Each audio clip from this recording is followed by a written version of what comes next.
province of Mama Lucy. The world wishes that time. And he invited me. Na kwaya zetu vile wametumbia vizuri, tuwapigie makofi pia. Umoja wetu kama Mlima Kenya ndio nguvu yetu.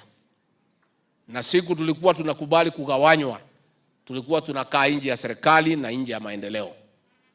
Lakini tuliporevuka mwaka wa 2022 mpaka wa leo, tumekuwa tunaongea sauti moja na tumekuwa ndani ya serikali.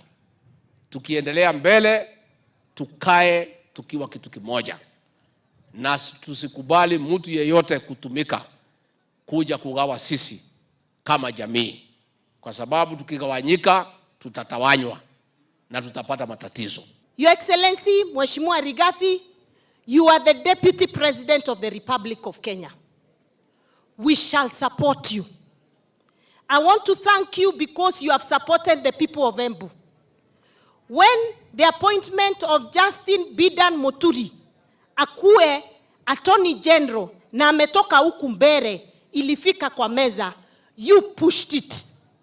I have evidence. Ulihakikisha amekuwa appointed. Ukaisupport.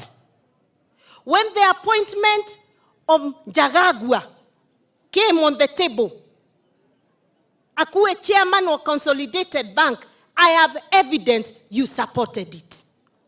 When the appointment of Kingangi kutoka hapa Mbere South ilifika, you supported it.